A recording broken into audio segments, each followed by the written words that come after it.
Welcome to Game Changers with Molly Fletcher, where we take you behind the scenes with peak performers to learn what makes them tick and discover how you can apply their lessons to your life. I'm your host, Molly Fletcher.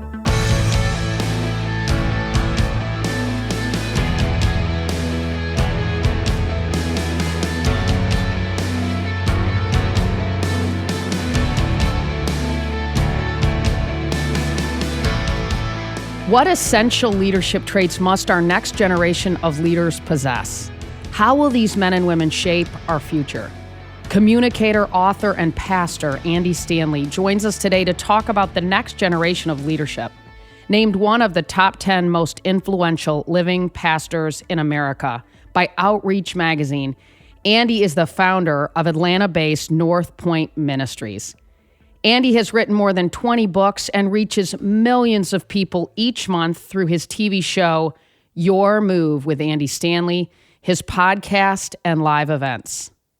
I can't fill their cups, but I have a responsibility to empty mine, he often says about the opportunity he has to impact leaders.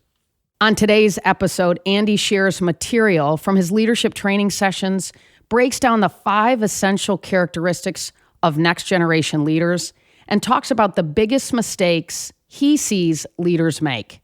You can follow Andy on Twitter at Andy Stanley. Let's get right to it. Here's my conversation with Andy Stanley.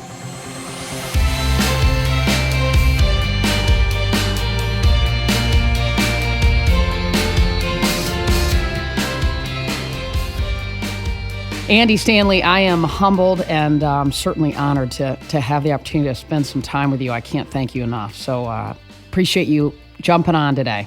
Well, Molly, it was an easy yes. As soon as you asked me, I thought I definitely would love to do that. So thanks for risking your reputation by inviting me to your podcast. Oh, please. You are an amazing man. So how would you describe your own leadership philosophy, and how did you arrive at it? And you know, who and sort of what were some of the biggest influences in sort of this level of clarity that you've created for yourself? Well, my leadership philosophy is pretty simple, and we can unpack it. But basically, it's this. I assume I'm not the smartest person in the room, that I'm just the leader, which I think is important for leadership. Hopefully, we're not the smartest people in the room. We're just the leader. I tell folks all the time, the reason I am the leader of our organization is I got here first. That's it. There was no contest. There was no IQ test. There was no leadership test. You know, people come up with an idea, and next thing they know, they're in charge. So I just assume I'm not the smartest person in the room. I'm just a leader, which means I have to listen a lot and ask lots of questions. And then when the time comes to make a decision, I make it. And if it becomes evident that it's the wrong decision, I own it. And if it's a good decision, I give all the credit to the team. So that's how I've operated for years. And I've seen that modeled, and I've seen the opposite modeled. And again, I've never, ever led with the illusion that somehow I can get alone, come up with great ideas, come back to the team and say, this is what we're going to do. So I've learned through the years to listen and leverage the talent and the insight of the people around me. And that keeps you out of trouble. Oh, I bet it does. And how, what were some of the influences that allowed you to get this level of clarity? Well, I think, for me, my dad's a pastor, he's been very successful. He's 84 and still working, still has 2 jobs. He still runs his media organization and pastors a church. So, I grew up watching him, and because of his success, I got to meet, a lot of great leaders, not even necessarily well-known people, but people who are doing significant things. And I think one of the mistakes I made early on was I'd meet these people and think, wow, they're such good leaders. I guess, a good leader is somebody who can do everything. And it took me a while to realize that wasn't the case. When I met a great leader, these were people who had figured out what they're great at and have learned to focus, their time and talent and energy around those things. And that's something we can talk about later. And then the other thing was, back in the 80s, I just started reading leadership literature. I had never heard a talk or even knew there were books about leadership. And when I discovered this incredible wealth of information, based on research in some cases, and then just based on individuals' personal journeys, I just became just absorbed lots and lots of that stuff. So anyway, and then a lot of trial and error. Sure, along the way, sure. yeah. Amen. All of us. Absolutely. You know, in your book, Next Generation Leadership, which I love, you share 5 characteristics of leadership. And, you know, you talk about clarity and courage and competence and coachability and character. Can you outline these and unpack this for me a little bit? Particularly what struck me was what does courage look like in the context of leadership, sort of in your eyes? In the book, the idea is to become a leader worth following. As leaders, we need these 5 things. We need to be able to have clarity, courage, as you said, competence. Then I made up a word, coachability. I don't know if that's an actual word, and character. But the thing that's important to understand, I believe, is that you don't have to have those 5 things to be a leader, but you do have to have those 5 things to be a leader worth following. And so, you know, as I teach leadership and I have the opportunity to speak into the lives of leaders, you know, it's not just about getting things done. Every leader gets things done, and leaders love to get things done. And we all are, you know, in love with progress, and that can become a problem. But in order to look back, or in order to get to the end of my leadership career and look back and be proud of what happened, then that means I have to be a leader worth following, which means it requires all 5 of these things. Because the truth is, it really only requires one. All that leadership really requires is clarity, because clarity in leadership trumps everything. People follow clarity. They don't follow integrity. In an ideal world, I guess people would follow integrity, but they don't.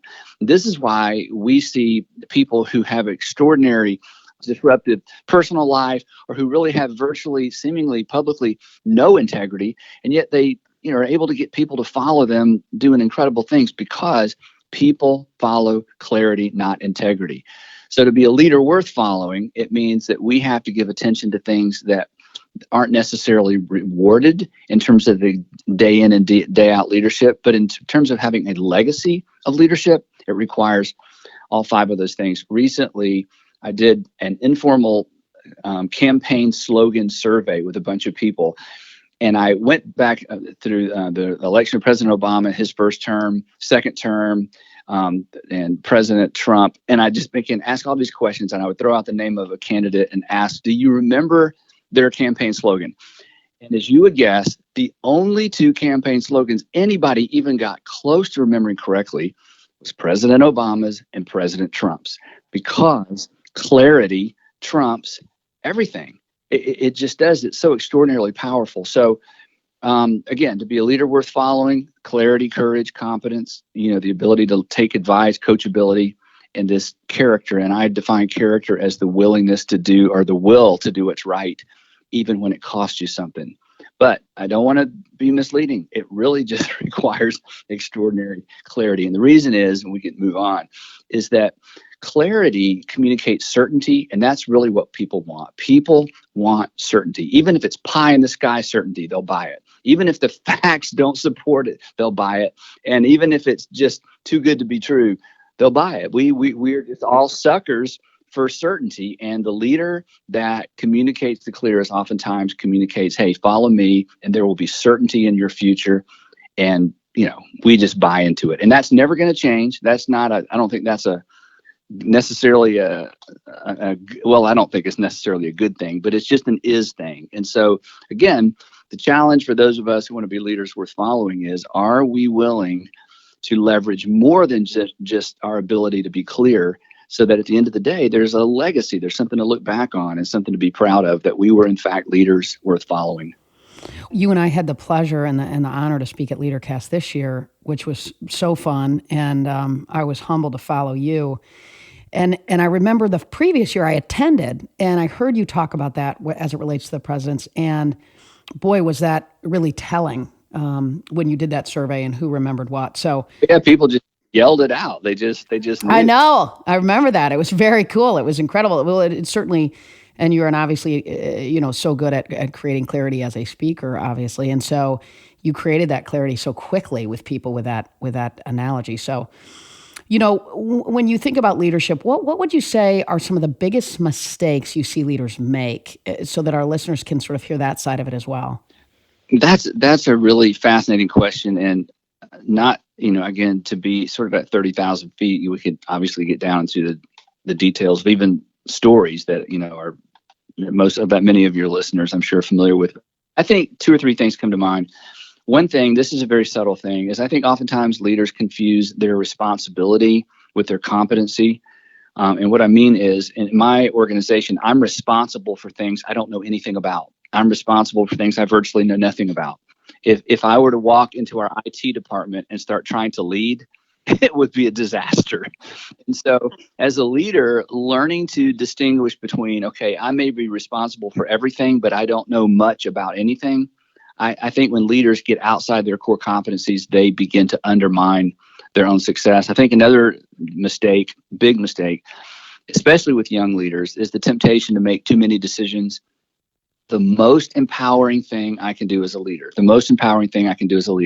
is to look at the leaders around me and say, you decide. In fact, when people ask me, hey, Andy, what's your leadership development program look like? I say it's real simple. We give people opportunities they aren't quite ready for, and then we refuse to make decisions for them. And you find out real quickly who are the quick learners, who are the folks that aren't afraid to take risk, or not take risk, but who are the people who aren't afraid to take responsibility. Because in reality, none of us are perfectly equipped or ready for the responsibilities that we're handed. But the person that's, designed to lead and created to lead, and who's, gifted or who just is passionate about leadership, they're going to figure it out. So one of the biggest mistakes leaders make is making all the decisions. When you do that, you undermine the development of the leaders around you. And so I tell leaders all the time, make as few decisions as possible. Leadership is not about making decisions. It's about making sure that the decisions that are made are correct. But the people who are closest to the event, closest to the action, they're the folks that should make the decisions. And the other thing that happens is, for the leader who feels like they have to be in on every decision, they become the bottleneck, they become the lid, and people are afraid to make decisions because they're afraid they're going to, make the boss mad. So when I talk about this to our leaders or our new staff, I always say, don't let me catch you wearing a WWAD bracelet around. What would Andy do? I don't want you to try to figure out what would Andy do. I want you to do what's best for this organization. And if I don't like it, that's my problem. And if it turns out to be a good decision, I'll be the first to say, you know what, it's not what I would have done. I'm so glad they did it, because, the goal is to have a healthy, strong organization. So, as a leader, I can't become the bottleneck by making all the decisions. And then the couple more. And I love it. This is great. Yeah. I think the other mistake I see leaders make sometimes, and it's related to this, is just an unwillingness to own mistakes. When we see this politically, we all just cringe, even if it's our guy or our woman. Whenever we see someone, even someone we respect, they've made a mistake, they misspoke, they misled, and instead of taking responsibility, they dodge and they cover. And whenever that happens, we never gain respect, for that person, or we never gain more respect.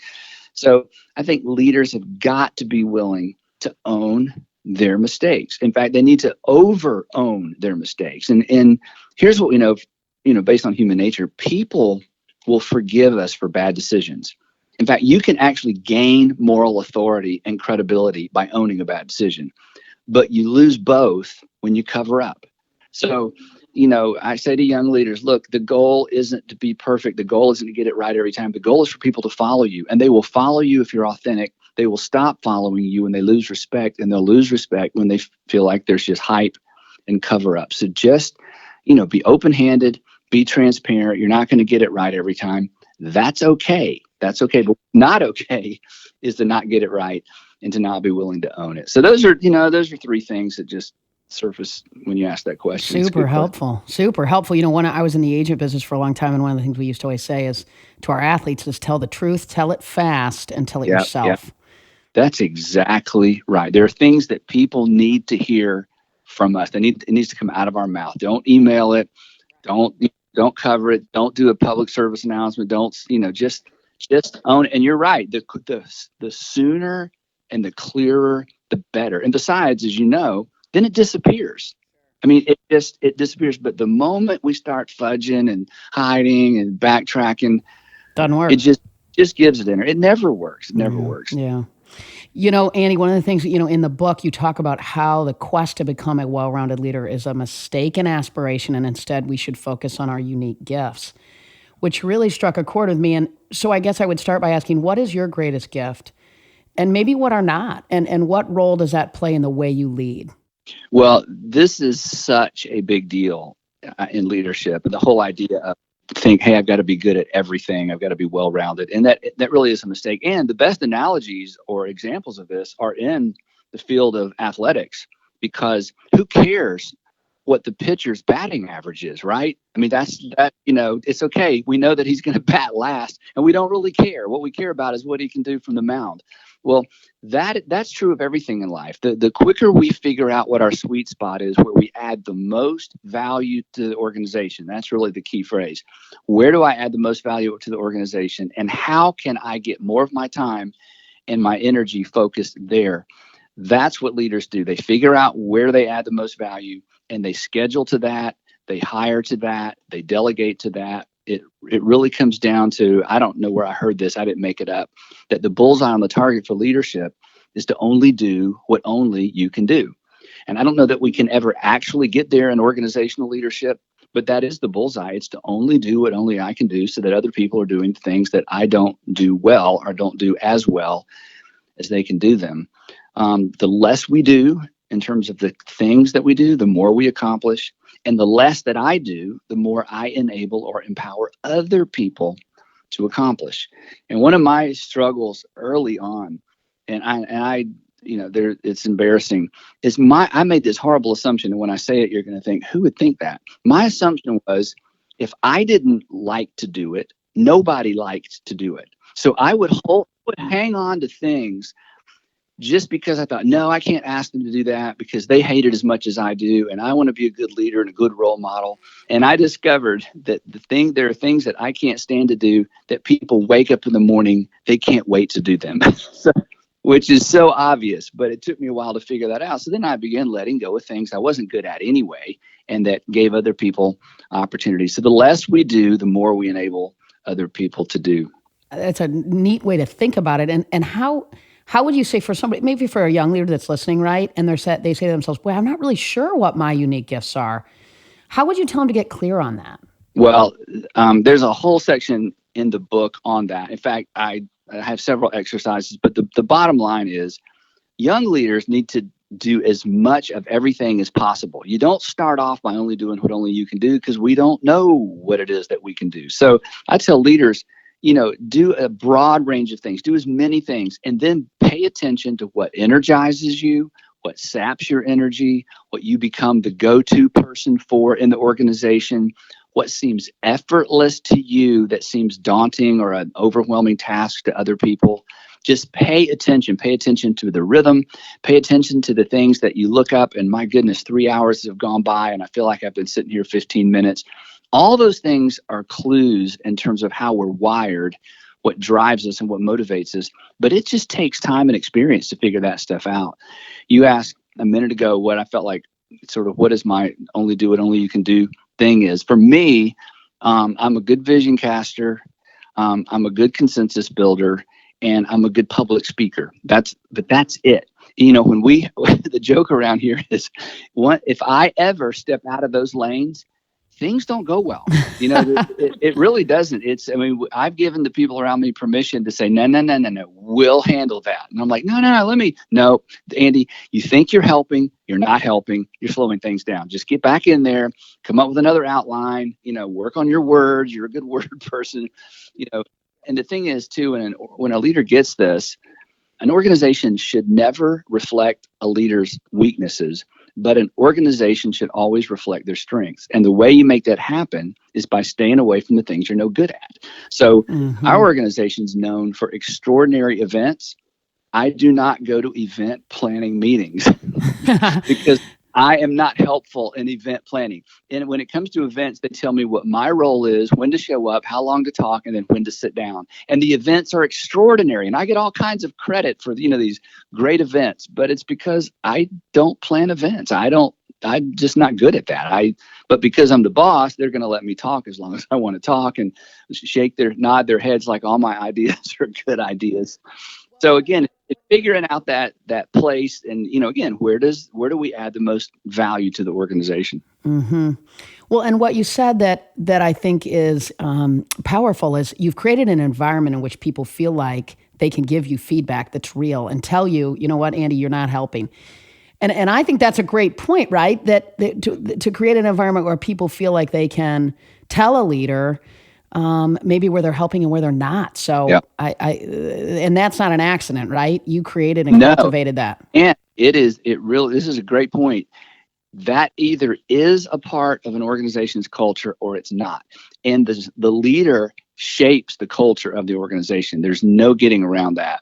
And so the way I've done that is when we do evaluation meetings on anything, I start and I begin by talking about how well I think I did and where I felt like I contributed and how well I didn't do and what I should have changed. The other thing for me too that really helps, and this is, a bit industry specific, is after, I preach 2 or 3 times on a Sunday, after the 9:00 service, 5 people come into my little green room and they evaluate what happened, and they evaluate me, and they evaluate length, what I did, how I said things. Hey, Andy, don't say it that way anymore. Andy, I think that might have alienated a certain group, and so in our organization, everybody knows that everything gets evaluated. Everything. It's the rhythm of I think any good organization, the rhythm is, orchestrate, evaluate, orchestrate, evaluate, orchestrate, evaluate. Orchestrate is this is how we do it here. Evaluate is how did we do? How do we make it better?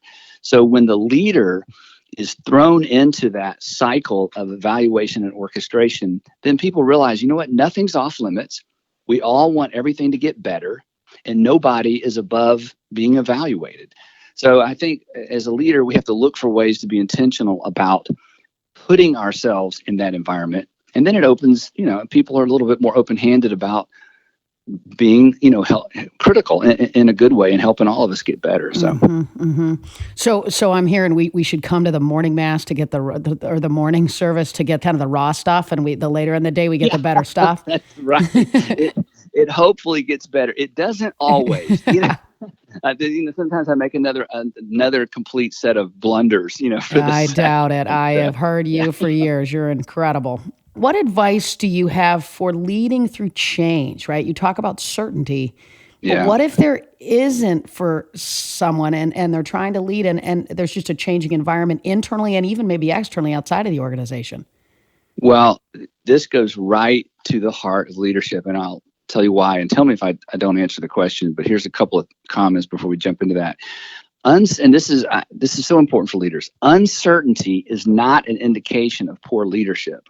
Uncertainty indicates the need for leadership. If there any environment where there is no uncertainty, there is no need for leadership. In fact, James Kouzes, who wrote the Leadership Challenge, I think back in the 80s, has this great quote. He says, I think this is exactly it, that uncertainty creates the necessary condition for leadership. So uncertainty is the leader's dream, even though at times it feels like the leader's nightmare. And that's why the more uncertain times are politically, within an organization or even a family, as things get more and more and more uncertain, the person that has the clearest idea or can make the clearest case for the future, they will be recognized as the leader, regardless of their education, regardless sometimes even of their position in the organization. So uncertainty and the thing is, uncertainty actually increases with increased leadership responsibility. So the bad news for the 30-year-old or the 25-year-old out there who's like, hey, well, once I move up in the organization, there will be less and less uncertainty for me to deal with. It is the exact opposite. Increased responsibility means dealing with more intangibles and consequently more uncertainty. So uncertainty is a given. If there's no uncertainty, there's no need for leadership. So then the question is, what do you do or how do you respond to uncertainty? Well, a big part of it is recognizing it's not going to go away. But the answer is, and we've kind of already talked about it, the answer really is clarity. And clarity is not necessarily having an answer to every question. Clarity is simply, this is what we're going to do in light of the uncertainty around us. This is what we're going to do in light of the uncertainty around us. And if I get it wrong, I'm going to own it and we're going to change it. But for right now, this is what we're going to do in light of uncertain times.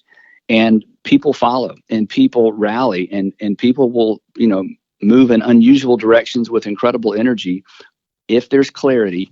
And the environment in which clarity shines the brightest is the environment of uncertainty. I say this and I'll stop, that as leaders, we can be uncertain, but we cannot be unclear. We just can't. We can afford to be uncertain. And I think that's part of leadership, is standing up and being honest about uncertainty, but then following it with hey, in light of that, here's what we're going to do. Here's what I need you to do. Here's how we're going to handle this. And we're moving forward. Mm-hmm. So put a stake in the ground, articulate it, and own it. You have to. And the thing is, if the leader doesn't, I guarantee you somebody else in that organization will, and they will be perceived as the leader, whether they have the title or not, because somebody's going to step up and say, hey, do you know what?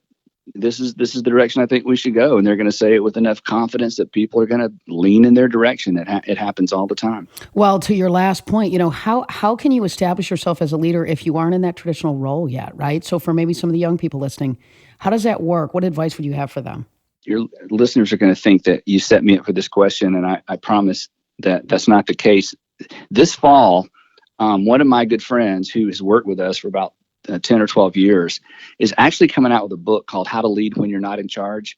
And it is the answer. It is the best answer to that question I've ever read. His name is Clay Scroggins, actually Dr. Clay Scroggins.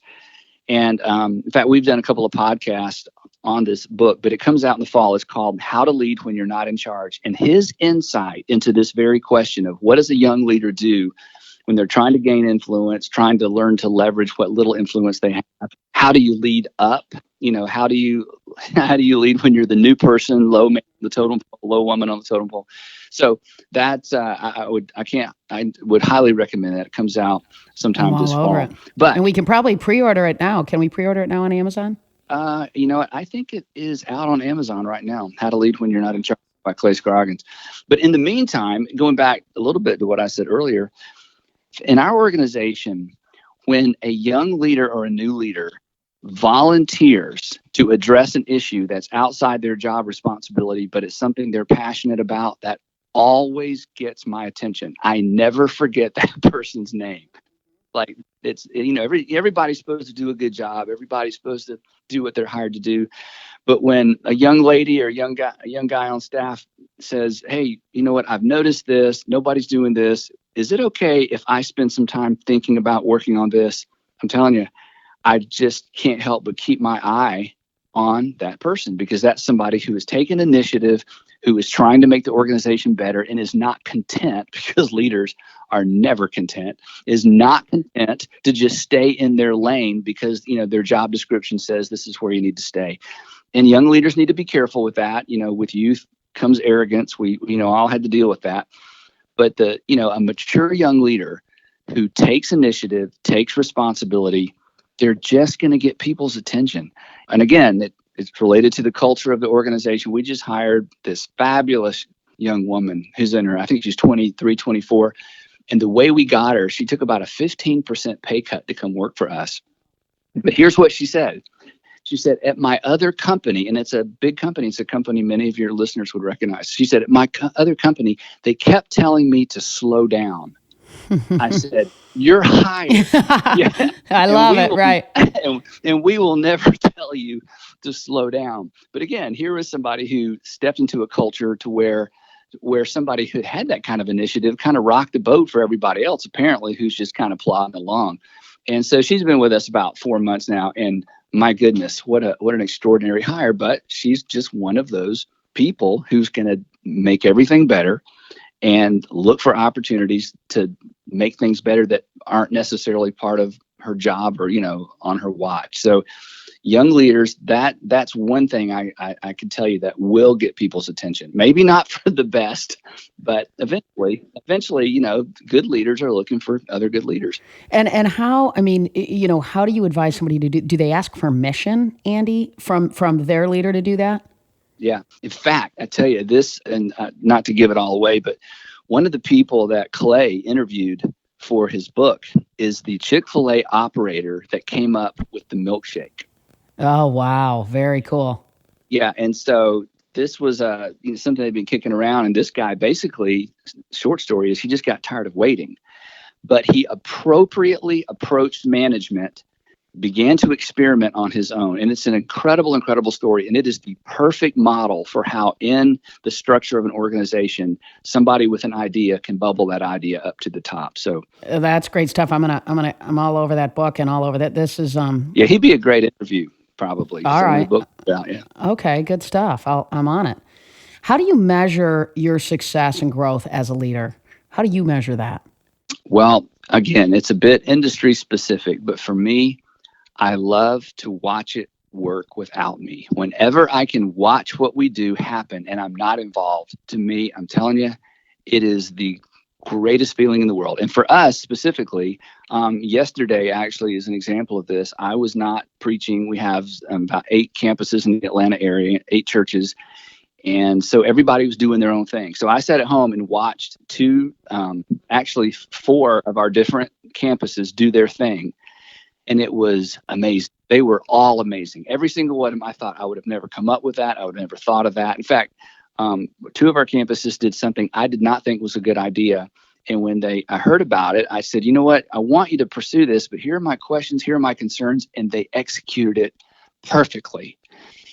And I sat at home and I said, you know what? There it is. This is success. Watching it work without me. I'm at home and look at them go. So for me, that is success. And in terms of how I measure my own growth, it's a little bit related to that. I feel like as long as I'm surrounded by leaders that are pushing hard, it pushes me to be the best I can be because I have to stay ahead. And I've already said I'm not the smartest person at the table. I'm not the smartest person in the organization. But, I'm surrounded by some 30-something-year-old, 40-something-year-old leaders. And even if we are moving in precisely the same direction, if I'm going 70 miles an hour, but they're going 80, there's still going to be tension and there's still going to be a rear end collision. So, the challenge for me at this season of my leadership is really to stay ahead of these incredible folks I have around me because I don't want to lose them. But at the same time, in order to lead them, I've got to at least keep pace with them. So that's the challenge, and it's a good challenge. And, it's the challenge and the opportunity, right? It is the challenge and the opportunity. And I think the moment or the day that I'm not willing to run as hard as I need to run in order to lead them is the day I need to step out of the organization. Or, I begin to undermine, what we've worked so hard to build. Andy, how do you set goals? I mean, what processes do you put in place personally for your own personal sort of growth and goal setting as it relates to you as a leader and as a person, as a husband, as a father, all that? You know what? I am not a goal setter, and I'm not against goal setting. Whenever I hear people talk about goals and goal setting, I just feel real guilty, honestly. I feel like the biggest slacker. I need to have goals and subsets and a little notebook and stuff I look at every day. I don't.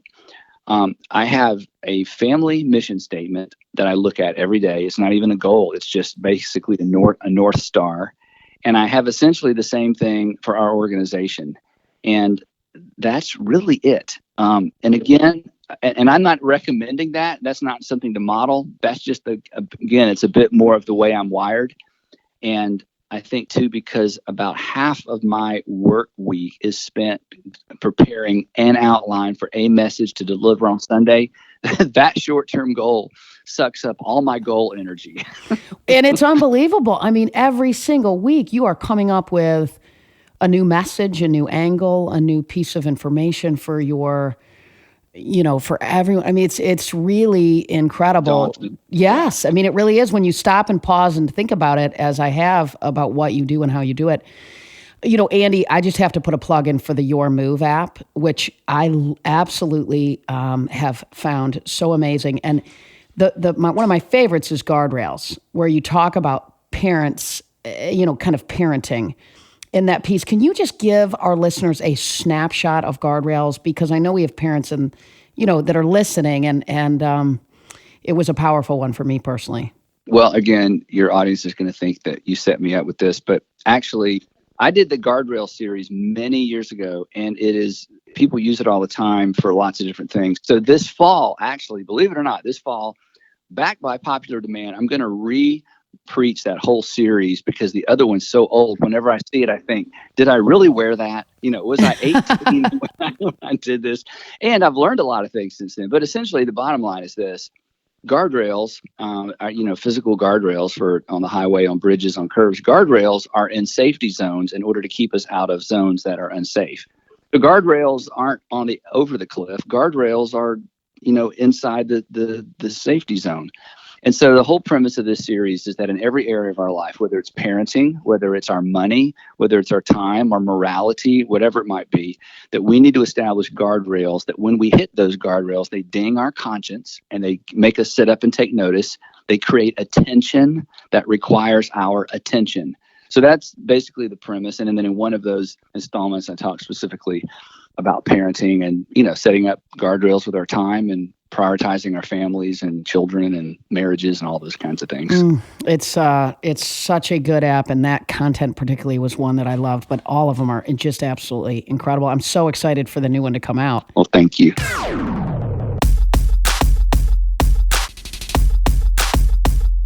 Andy, we always end with our rapid fire questions, so I just have 4 for you. Tell me, who is your mentor? Currently, I don't have an individual mentor. Okay. So. Okay. Now, through the years, my mentor is a guy named Charlie Renfro, who's still a good friend. In fact, we're having breakfast this Thursday. And Charlie, for years, when I was a young leader, would meet with me for breakfast and just tell me stories and let me ask questions. And there are so many Charlie Renfro stories, I've had to start using different names so people don't think I only knew one person. But he taught me so much. And for those of you, for your young leaders listening, let me just give you some advice, because I get this question all the time. How do I find somebody to mentor me? How do I find somebody to mentor me? And I always say, here's how you do it. Number 1, never, ever ask anyone to mentor you. First of all, never ask that question. It feels like a homework assignment and it feels like pressure. Anybody who has time to mentor you, you do not want them as a mentor. Number 2, you find people you respect. You ask them if you can take them to coffee, lunch, breakfast. They name the time.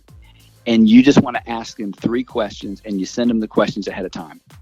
And then if it goes well, in about 4 months or 5 months, you call them back and you never let them know that they're mentoring you, because if they ever find out, they're going to stop. So basically, it's really just getting answers to questions from people that we have respect for.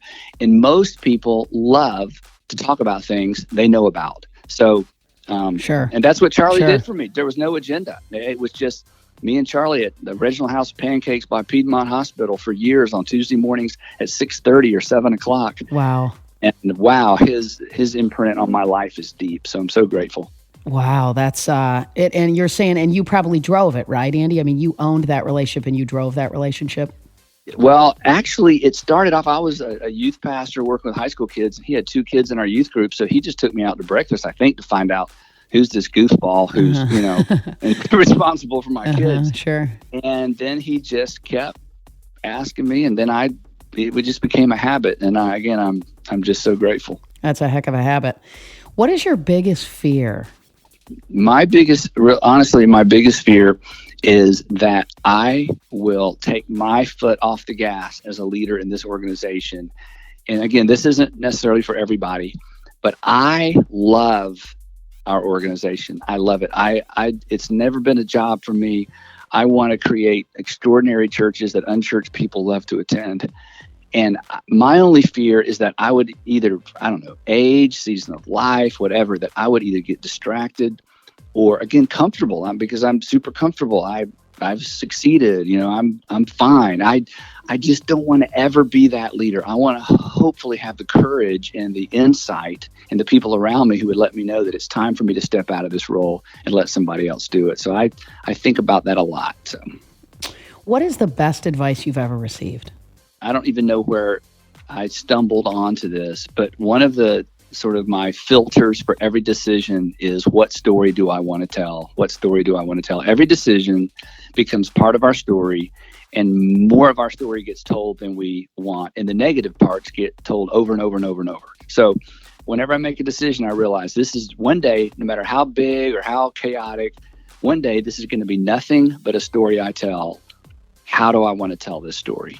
That has kept me out of so many ditches And that's the question I think that forces me to be honest when I don't want to be honest, forces me to face the things that I don't want to face, because I don't want to be a liar for life. And I don't want to spend the rest of my life looking back, because you can't go back. It's just part of our story. And being a pastor, I've just heard too many stories of regret. And we're all going to have some regret, but I want to make better decisions, live with fewer regrets. And so that question, it's always right there in the front. What story do I want to tell? And lastly, Andy, how do you want to be remembered?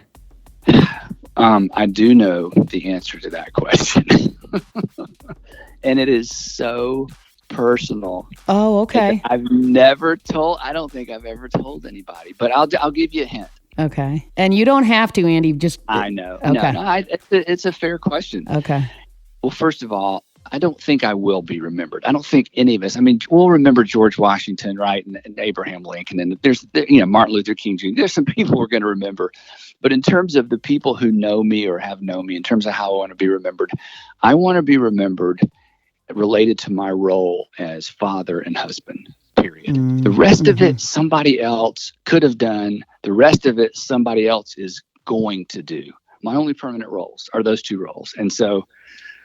Wow. That's more important to me than anything. Well, I feel connected to what you just said, because I'm the mother. My husband and I have 3 daughters, and it is our number one role in life. So, wow. Andy Stanley, you are a gift to so many people, and you serve every day. And I just have an unbelievable amount of respect and gratitude for you. And I'm so thankful for who you are and what you do and what you stand for. Most importantly, as you said, as a husband and father, and you serve this world in amazing ways. So thank you so, so much. Well, thank you, Molly. And thanks again for allowing me to talk to your audience and be on your podcast. What a joy. What a privilege. Thank you.